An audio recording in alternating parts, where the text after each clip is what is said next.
आज हम लोग पढ़ रहे हैं मनुष्य के जीवन के लिए भोजन और खाद्य पदार्थ बहुत आवश्यक है ना। हम लोग जिसे भोजन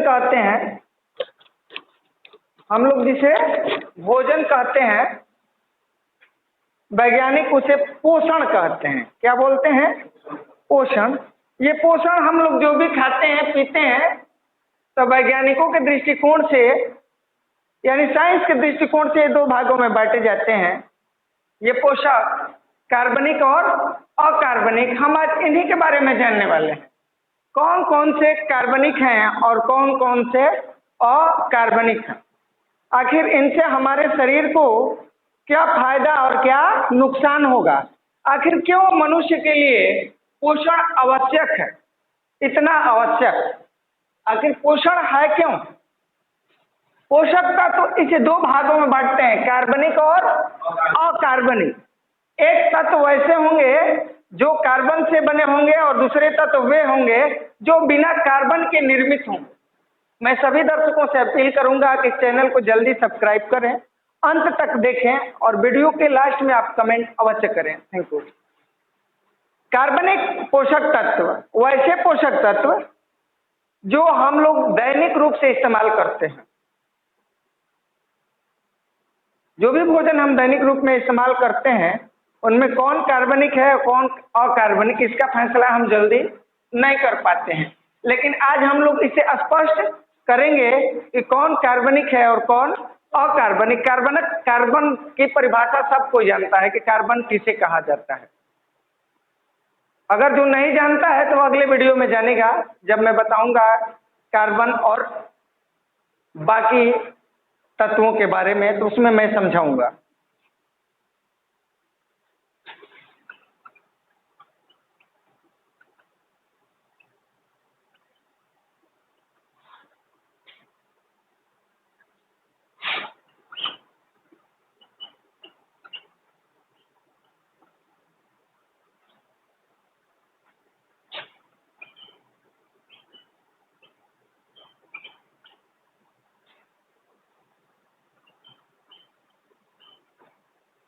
कार्बनिक पोषक तत्वों में कार्बोहाइड्रेट, प्रोटीन, वसा और विटामिन।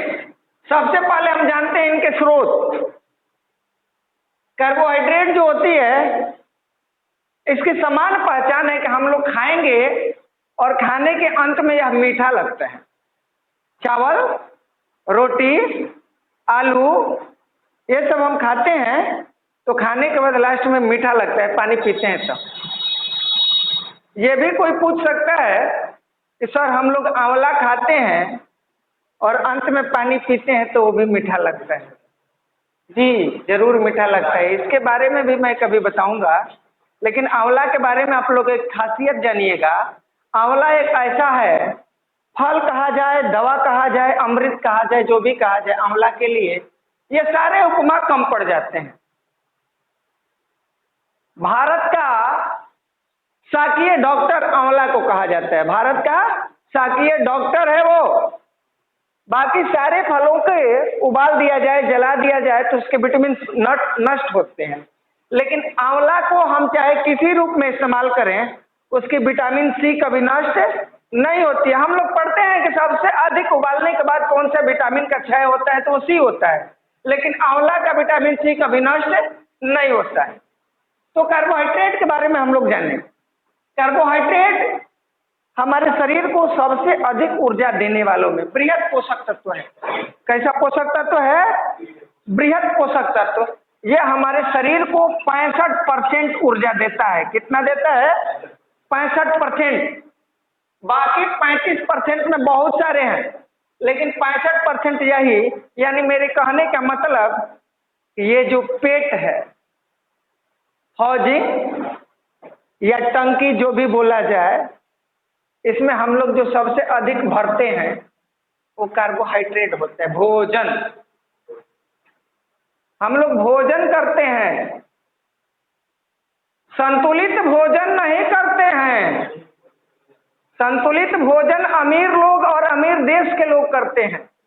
हम लोग क्या करते हैं? सिर्फ भोजन करते हैं। पेट को भर देते हैं। चावल खाए कार्बोहाइड्रेट, आलू खाए कार्बोहाइड्रेट, रोटी खाए कार्बोहाइड्रेट। ये हमारे शरीर को 65% ऊर्जा देता है। 1 ग्राम कार्बोहाइड्रेट से 1 ग्राम, आप ना बोलें, ठीक,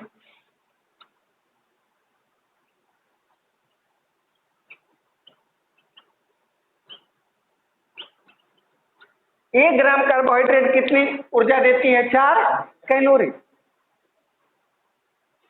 इसके सेवन करने से बहुत सारे लाभ भी होते हैं ना। यह मुख्य रूप से अनाज, मीठे फल और कुछ अन्य तत्वों में, अन्य वस्तुओं में भी पाया जाता है। इसके अधिकता से हमारे देश में बहुत सारे लोग परेशान हैं। नहीं, कुछ लोग भोजन को पचाने के लिए मीलों चलते हैं, कुछ लोग भोजन को पाने के लिए मीलों चलते हैं। तो हमारे देश में एक बीमारी है और दुनिया में भी है, मोटापा। उसका मुख्य कारण क्या है? कार्बोहाइड्रेट। इसका अधिक सेवन करने से या शरीर में इसकी मात्रा अधिक हो जाए तो मोटापा नामक रोग ग्रसित कर लेता है। और दूसरा है प्रोटीन।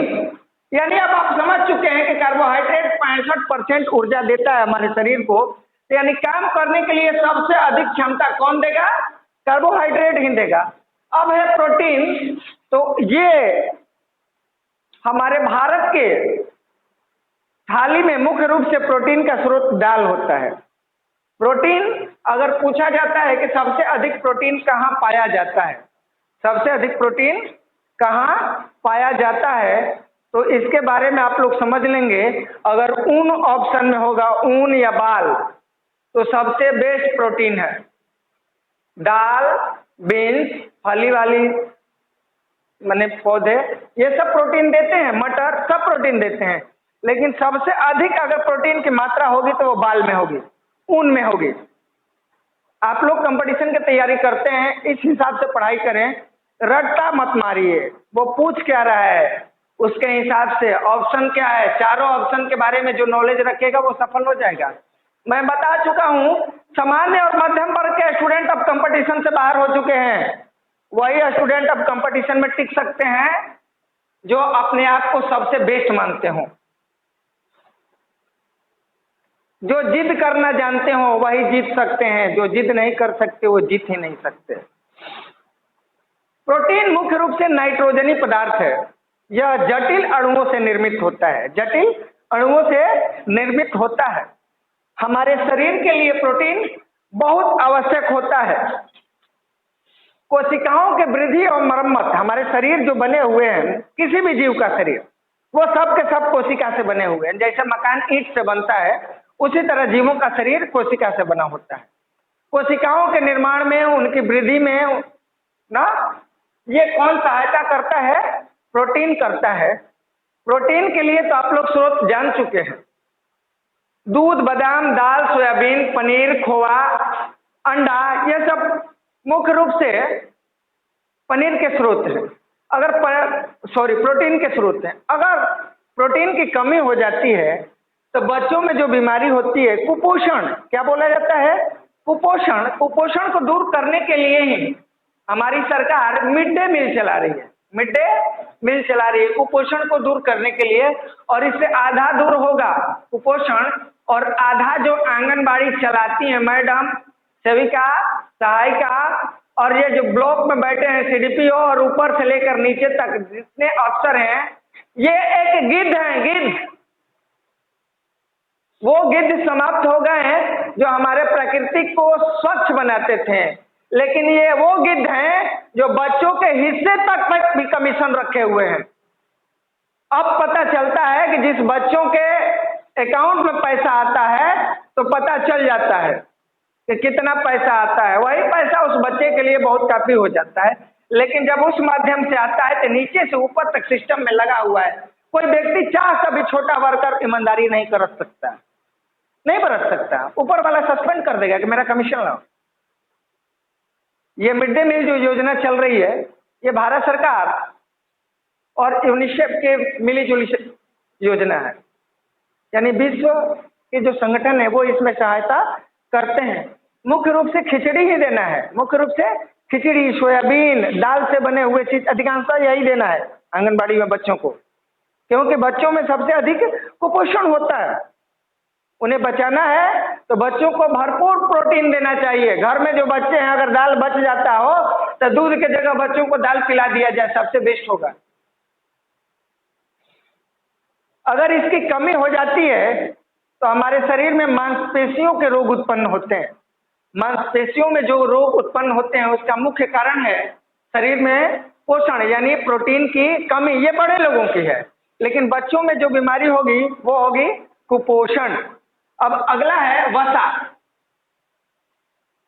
वसा में मुख्य रूप से तो हम घी को शामिल करेंगे। किसको? घी को। महंगा भी है, महंगा तो क्या उतना महंगा नहीं है दारू से। घी बेचने कोई जाए तो जिसका मन करता है उसमें उंगली डाल के नाक में लगाता है, महक रहा है कि नहीं। अरे इस बिहार में दारू के जगह जहर भी है तो पैसा दो, वहां रखे हैं, ले लो जाके। चुपके से लेता है, हो सकता है उसमें इथाइल की जगह मिथाइल मिला तो अंधा भी हो सकता है या मर भी सकता है। वहां चेक नहीं करते हैं, लेकिन घी, दूध, इन्हें चेक करने की मशीन लगता है कि हर व्यक्ति के हाथों में ही है, तुरंत चेक करते हैं। अरे अमृत को क्या चेक करते हो? चेक करना है तो विष को करो, जो तुम्हें जहर है, तुम्हारे लिए जहर है, तुम्हारे समाज के लिए जहर है, उसे नहीं। अरे क्या करेगा? घी में थोड़ा डालडा मिला देगा और क्या करेगा, या कुछ और मिला देगा, जहर तो नहीं मिलाएगा। मैं ये चीज कहता हूं समाज में ये होना चाहिए कि चेक क्या करना है यह भी जानना होगा। घी, तेल, डालडा यानी जो भी तैलीय पदार्थ हैं सब वसा के स्रोत हैं। किसके स्रोत हैं? वसा के। वसा के अधिक सेवन से, वसा के अधिक सेवन से मांसपेशियों में वृद्धि होती है, मांसपेशियों में वृद्धि होती है। और जिस तरह हम लोग दीपक में तेल जलाते हैं उसी तरह ये वसा हमारे शरीर में इस जठराग्नि को जलने में मदद करते हैं। 1 ग्राम वसा बराबर 9 कैलोरी ऊर्जा। कितना कैलोरी ऊर्जा देते हैं? 9 कैलोरी ऊर्जा देते हैं वसा। सबसे अधिक ऊर्जा देने वाला कौन सा है? वसा। घी और पानी याद रखेंगे आप लोग, इसका कोई स्वाद नहीं होता, घी का भी कोई स्वाद नहीं होता और पानी का भी कोई स्वाद नहीं होता है। हाँ, सेंट होते हैं घी में। और घी के बारे में एक और खासियत जान लीजिए, घी अमृत है, घी अमृत है। भूल से भी मक्खी उसमें बैठ गई या चाट ली तो मरना निश्चित है। मक्खी खा लेगी घी तो मरना निश्चित है। समझ लीजिए वो अमृत है और एक के लिए विष है। इसके कम सेवन से, वसा के कम सेवन से त्वचा रूखी हो जाती है, खरखराहट वाली, शुष्क हो जाती है। और इसके कमी के बारे में सुन लीजिए, होठ के फटना जो है, क्योंकि होठ में एक रोग भी है जिसे पटाऊ सिंड्रोम बोलते हैं, लेकिन मुख्य रूप से सबको पटाऊ सिंड्रोम जाड़े के दिनों में नहीं हो जाती है। होठों में तेल वाली कोशिकाएं, वसा वाली कोशिकाएं नहीं उपस्थित होती हैं, इसीलिए अधिकांशतः होठ पड़ जाते हैं। और होठ तालू जो कटा होता है वो एक बीमारी है, पटाऊ सिंड्रोम के कारण होती है। अब आगे हम जानते हैं विटामिन। विटामिन हमारे शरीर को कोई ऊर्जा नहीं देते, हमारे शरीर को कोई ऊर्जा नहीं देते हैं, लेकिन जितना महत्वपूर्ण कार्बोहाइड्रेट, प्रोटीन, वसा, उतना ही महत्वपूर्ण हम विटामिन को भी देंगे। क्योंकि हमारे शरीर में मेटाबॉलिज्म की जो प्रक्रिया होती है, चयापचय की जो प्रक्रिया होती है, उस प्रक्रिया में बहुत बड़ी भूमिका विटामिन की भी होती है। शरीर को सुचारू रूप से चलाने में भी इसकी बहुत बड़ी भूमिका होती है। शरीर में सामान्य वृद्धि के लिए भी जिम्मेवार कौन है? विटामिन हैं। ये रोग से रक्षा भी करते हैं, इनके कमी से शरीर रोग ग्रस्त हो जाते हैं, यानी रोगों से रक्षा करने के लिए विटामिन बहुत अनिवार्य होते हैं। विटामिनों को रक्षात्मक खाद कहा जाता है। इन्हें क्या कहा जाता है? विटामिन को रक्षात्मक खाद।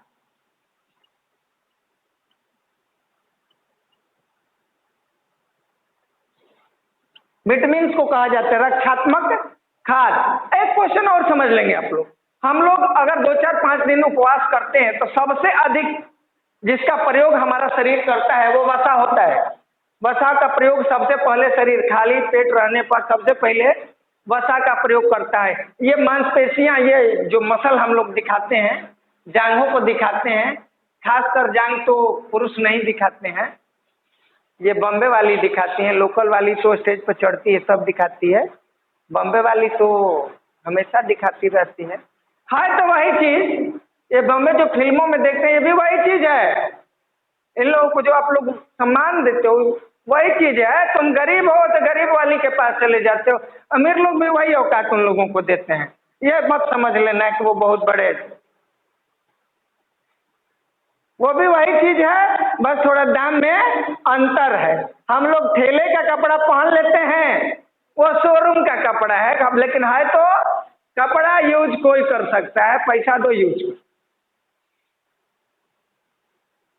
विटामिन हमारे शरीर को बचाने के लिए। अब देखिए, विटामिन की खोज तो फंक ने किया था। विटामिन की खोज तो फंक ने किया था, आप लोग जानते हैं। लेकिन मैं अपने दर्शकों को एक नया चीज देने जा रहा हूं, इसे आप लोग ध्यान से देखेंगे और समझेंगे।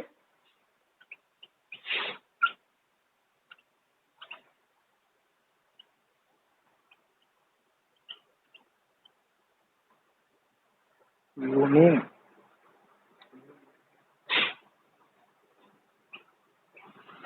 लूनीन विटामिन की खोज, अगर लूनीन आ जाता है ऑप्शन में तो फंक को छोड़ के हट जाना होगा और इसे मारना होगा।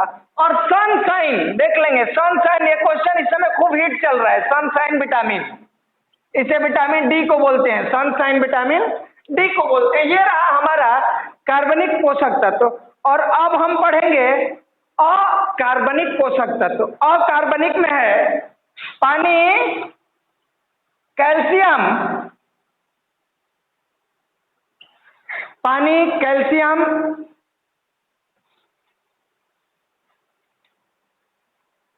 फास्फोरस, आयरन, फास्फोरस, आयरन और विभिन्न तरह के इसमें आएंगे, आयोडीन,